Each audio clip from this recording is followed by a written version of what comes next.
here in Latvia. It's about a week past summer solstice.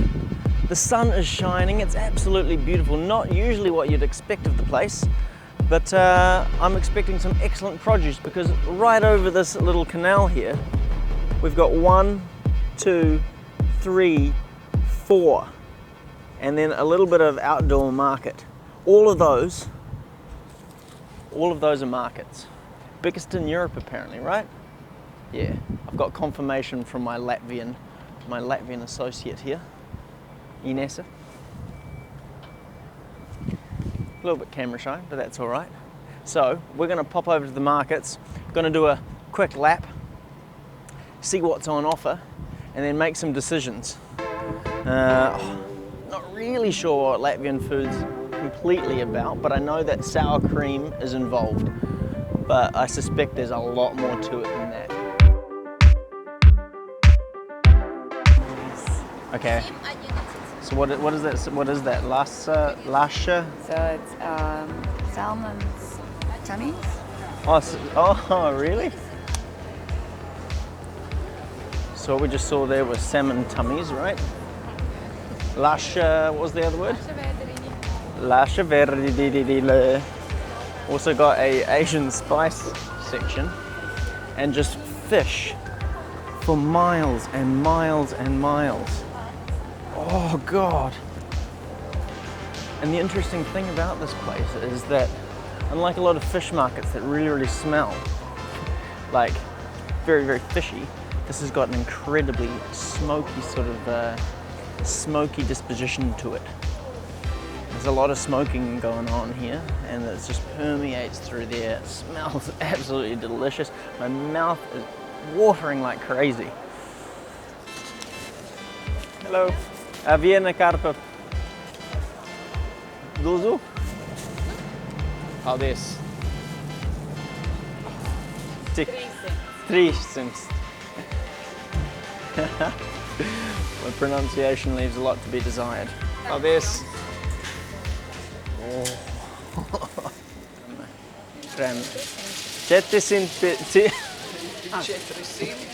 Grame sukas. Yes, close enough.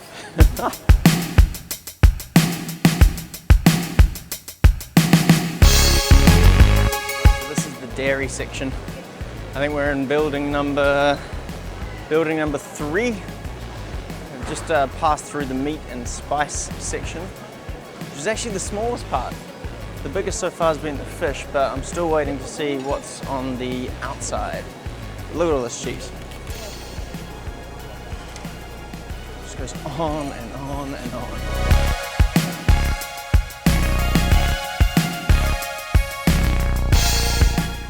Now we're outside, and we've just stepped it up a notch. Never seen so many cherries in my life. Cherry's not what I'm after though.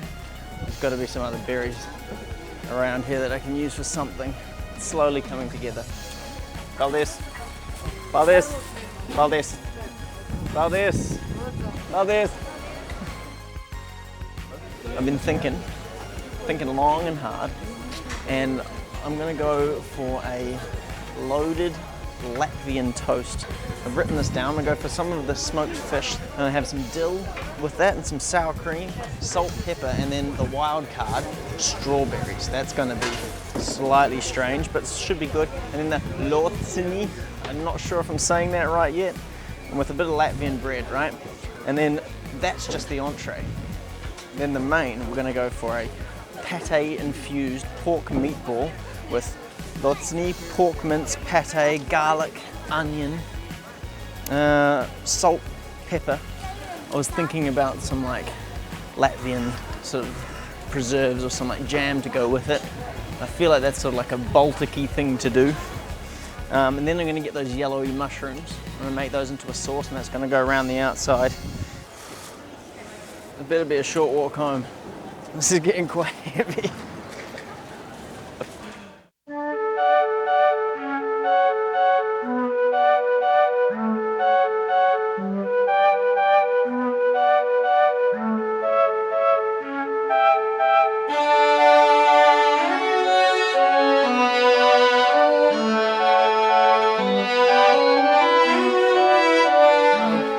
we're off to the Latvian Ethnographic Open Air Museum.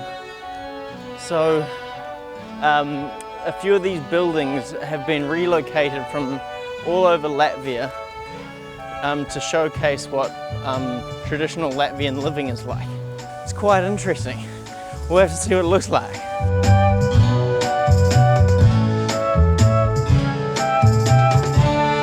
It means bar.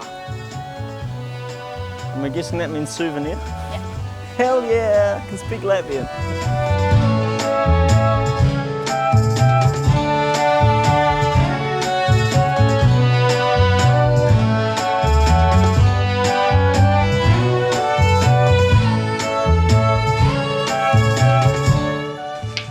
This looks like a barbecue room. Got the meat hanging up on the wall.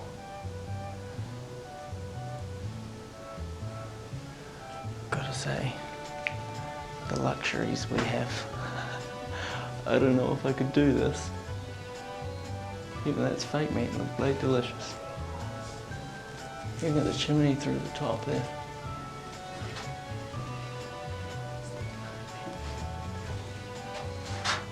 Oh God, I don't even know where to start. Stop the goal.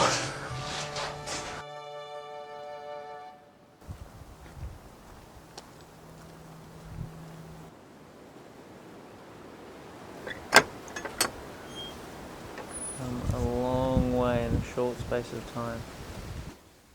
Now that is a sauna. Damn. You hit each other with the birch trees. Yes. Okay. Why? Gives you health.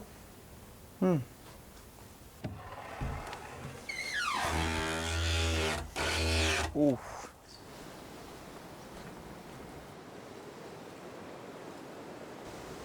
It's weird being here on the other side of the world and feeling a certain sense of familiarity.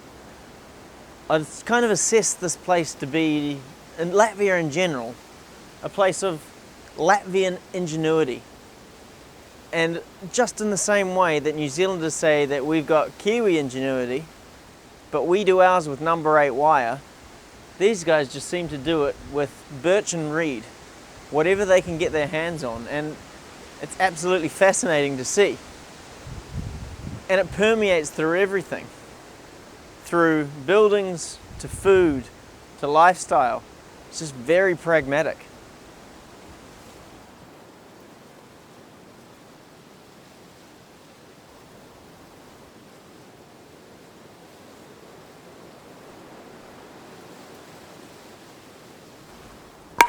Good.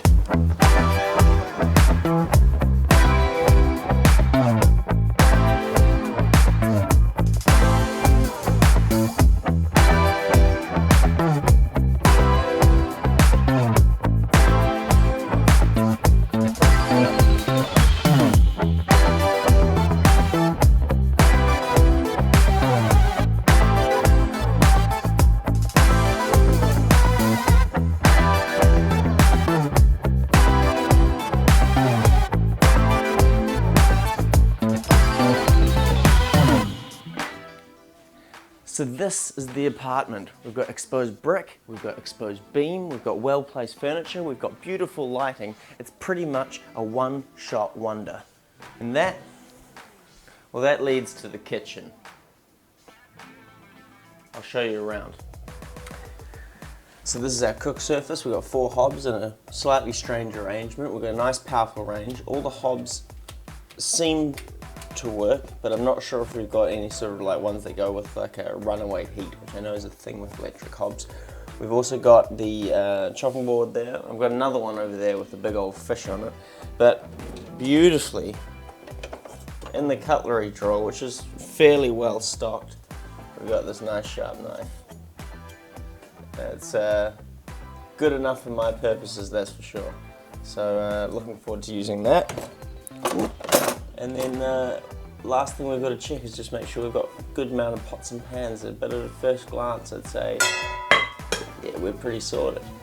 So yeah, this is how, again, another example of a good Airbnb kitchen. So this is the spread of ingredients. We've got this fish. That fish is a carp.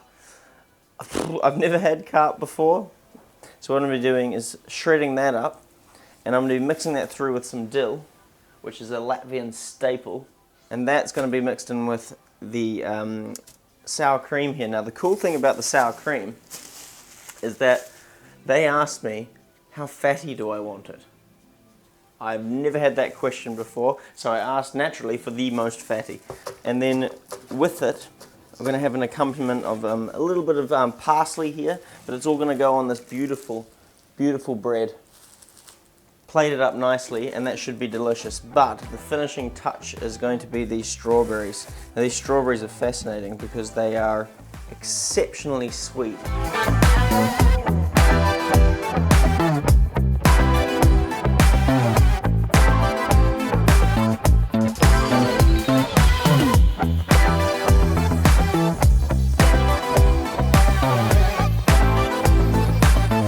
So that's what's happened with the strawberries. I put them in the oven for about 3-4 hours at 100 degrees Celsius and turned those suckers into raisins.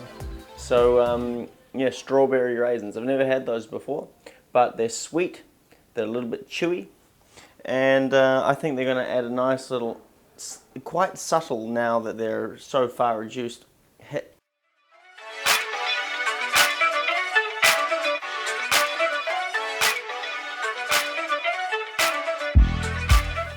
Alright, so the proof is in the eating. So we've got the toast, which has got a nice garlicky hit to it. We've got the fish, which has been smoked with garlic, so garlic bases are covered. Mix it in with that beautifully fatty sour cream.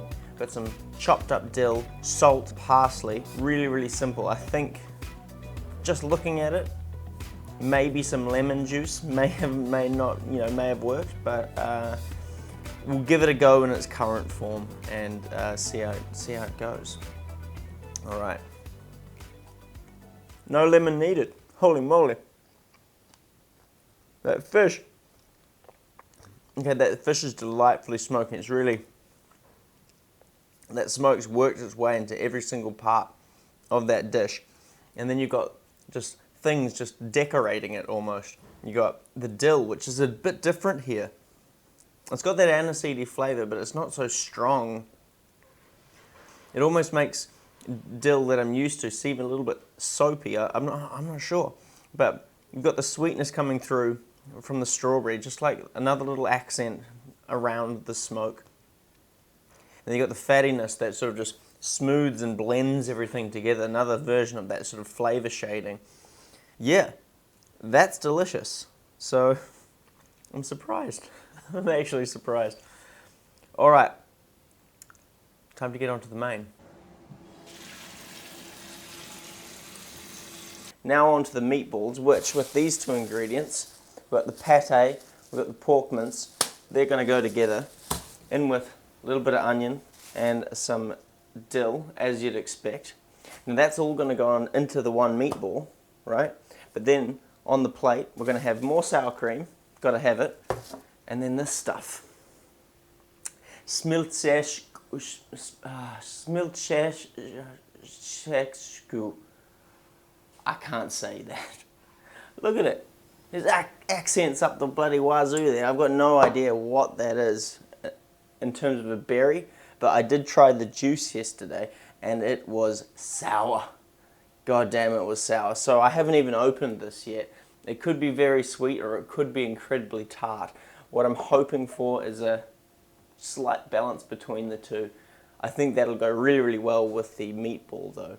On the plate we're also going to saute some mushrooms, part of a staple of the Latvian diet. So it's going to be fascinating. Also got some Latvian grown tomatoes, which may or may not make it to the plate depending on how I feel it looks. But big things are happening in this kitchen. Alright, let's crack on.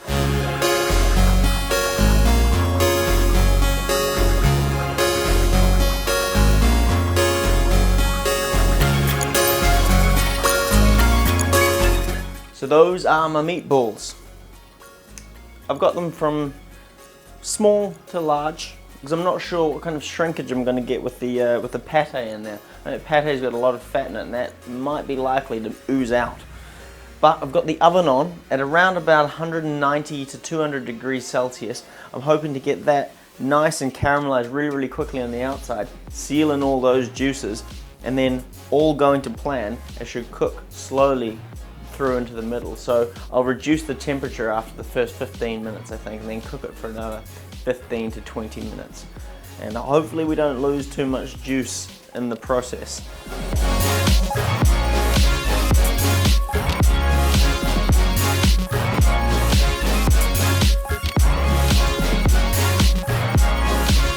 Alright, so we're going to pull the meatballs out of the oven now.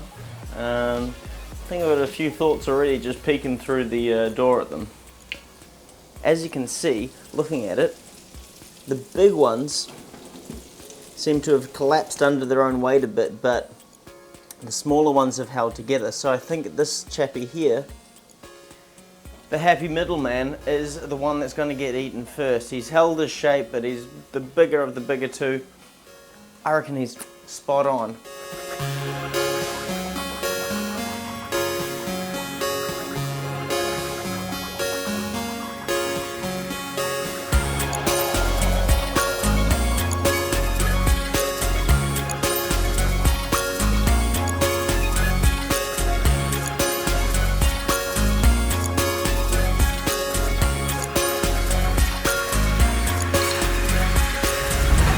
Alrighty, these looks like cutlets.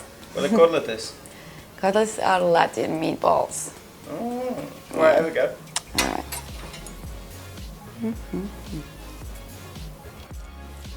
So, is it Latvian food?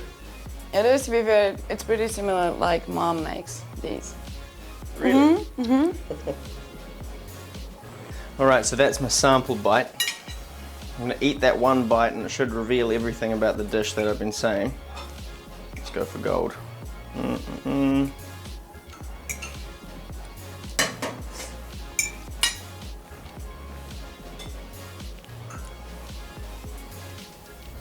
Okay, the order of flavors is meat, then the pate comes through, and then the dill, and then you get a hit of that sweetness from the whatever that jam is. And it's a lot sweeter than the juice that I thought it was. So that comes through really nicely. And then you swing back into those dill flavors and then finally settle on this like pate and fat flavor, just cruising out. That's the more technical version of what Ines said, but cotelettes, but it's yeah, it's delicious. And I've got 3 more, so hell yes. Alright, now I've got to get the kitchen clean. We're going to go pick up a car and drive across country.